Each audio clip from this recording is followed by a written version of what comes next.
V letošnjem letu se zaključuje eden izmed najpomembnejših mednarodnih projektov, razvoj orodij sistemske biologije za celično zdravljenje in razvoj zdravil, krajše SISTR. Ob izvajanju bilateralnega slovensko-nemškega projekta so znanstveniki proučevali skupine več tisoč genov, proteinov in metabolitov, ki se sproščajo pri vzpostavitvi medceličnih povezav v razvoju rakavih obolenj ali njihovemu zdravljenju. Te raziskave niso doprinesle k zdravljenju tumorja danes, bodo pa doprinesle k zdravljenju tumorja jutri, kar pomeni v nekaj letih, lahko tudi 10 let, kot smo že slišali, razvoj že enega zdravila, potrebuje veliko časa, razvoj zdravljenja z celicami, potrebuje morda pa še malo več časa, kajti celice niso rigidne kemikalije, celice so tudi živo tkivo, vendar smo prepričani, da se bo tudi za zdravljenje tumorjev to v nekaj letih pokazalo kot zelo uspešna terapija, manj invazivna terapija. Prav v primeru zdravljenja z matičnimi celicami, lastnimi matičnimi celicami, torej človeškimi ali celo lastnimi, je seveda in delati živalske poskuse brezpredmetno, kajti vsak človek, kot že prej rečeno, reagira drugače, je druga entiteta in tudi živali imajo drugačne sisteme, tako potovanja in delovanja matičnih celic, kot tudi drugačen imunski sistem in matične celice,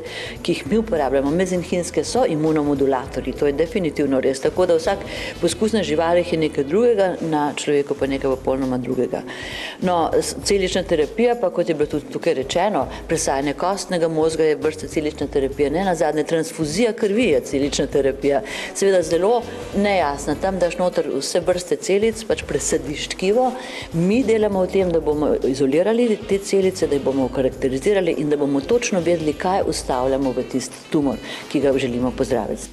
Poleg dejstva, da celična terapija v prihodnosti postaja realna možnost za zdravljenje raka, projekt nakazuje tudi nadaljne poti in nekatere nove praktično izvedljive strategije v serumski diagnostiki in morebitni prognozi izida bolezni glede na uporabljeno zdravljenje. Po mnenju strokovnjakov bo testiranje bolnikov z orodji sistemske biologije kot del personalizirane medicine omogočalo zmanjšati škodljive stranske učinke in visoke cene zdravljenja raka. Individualna obravnava vsakega bolnika bi pravzaprav morala biti na nek način nekaj samo po sebi umevnega. Seveda vsi vemo, da individualna obravnava stane. Po drugi strani pa je lahko na ta način pridemo do velikih prihrankov. Kajti, če poznamo lastnosti bolnika, potem vemo, na kakšen način ga bomo zdravili, katera zdravila bomo uporabili, v kakšnih odmerkih jih bomo uporabili. In lahko spoznanji znanosti, ki jih imamo v rokah v tem trenutku, lahko naredimo veliko dobrega. In ravno zaradi tega je ta, bom rekel, personalizirana medicina tako pomembna in se zelo, zelo razvija v svetu. Pred uporabo nekega zdravila okarakteriziramo bolnika glede na določene markerje, določene molekule, za katere vemo, da so relevantne za tisto zdravilo. In če ima bolnik te karakteristike, potem bo zdravilo delovalo, če nima, pa nima. Tako da jih ne predpisujemo kar vsakomur in seveda to je gotovo nekoliko dražja terapija, je pa veliko bolj učinkovita in predvsem prihrani uporabo neustrezne terapije, kar je seveda motena kvaliteta življenja bolnika in je tudi seveda dražje za zdravstveni sistem. Je takšna terapija morda kje v svetu že razvita ali pa na dobri poti? Ja, zelo je razvita v Ameriki, tudi v Angliji, no, morda ste že slišali tudi, da si ljudje dajo delati svoje genske odtise za določevanje nagnjenosti k določenim bolezni, kar do neke mere je tudi sprejemljivo, tako da je na pohodu. Kot pomemben neposredni rezultat projekta SISTR je tudi širitev in komercializacija znanja preko novoustanovljenih podjetij. Nove dejavnosti, ki jih omogoča uporaba sistemske terapije v kompleksni diagnostiki, prognozi in napovedi odgovora tumorjev na zdravljenje, s tem postajajo bolj dostopne za številne uporabnike.